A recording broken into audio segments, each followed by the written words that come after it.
Hey everyone, it's Michael again. I would like to show you my Learning Philosophy 2.0 and how it is transferred or transitioned over time. I would like to start off by talking about how I define learning, and then we're going to go through this process together.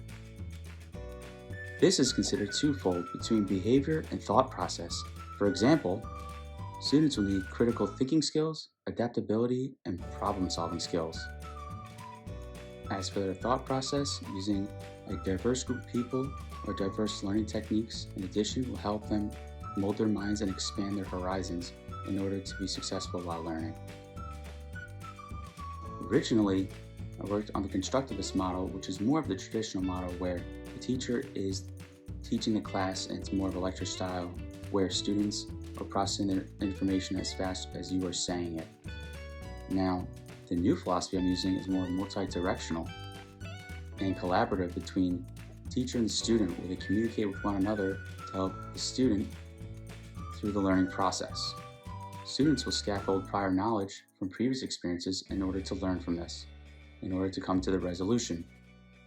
My learning philosophy switched from the constructivist model, which is more traditional, to more student-centered, because problem solving is important for students, with student-centered as the focal point, where students take action opposed to the teacher guiding them as much. We are more of a facilitator in this situation.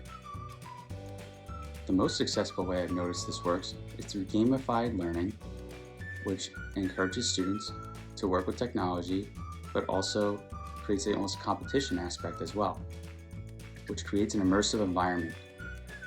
Learning happens now with direct questions as we traditionally do. Students will actually learn by asking questions to one another to come to the solution through problem-based learning. The teacher's role is more of a facilitator now in the current education system, and students are more unifying from student to teacher themselves.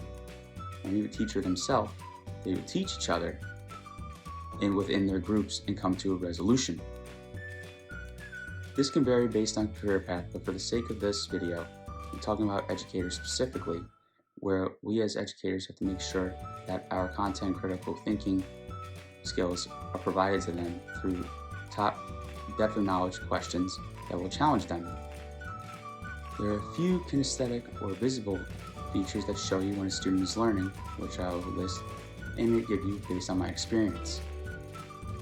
For example, rather than giving me questions, students will question amongst each other how to come to a proper solution and or solve the task at hand. In addition, academic verbiage, student test scores, confidence in their ability to be followed, their problem-solving abilities. Now, what is that role of technology in our new learning environments? Now, there's a few aspects to this that I'd like to cover, but I'm sure some of you will be able to add some as well as we discuss later this week. First and foremost, it helps shape the environment. For example, I did practice with one of my previous design documents using Animal Safari AR in my classroom. Unfortunately, I can't show photos of this due to privacy policies, but some examples equal foods for exotic animals, their habitats, population, in addition to if they're extinct, and other functions as well.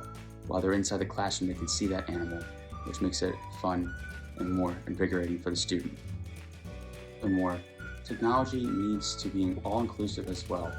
That doesn't mean just being diverse in learning styles, whether it's for visual, auditory, or physical learners. It also needs to be diverse in aspect for race, religion, or creed.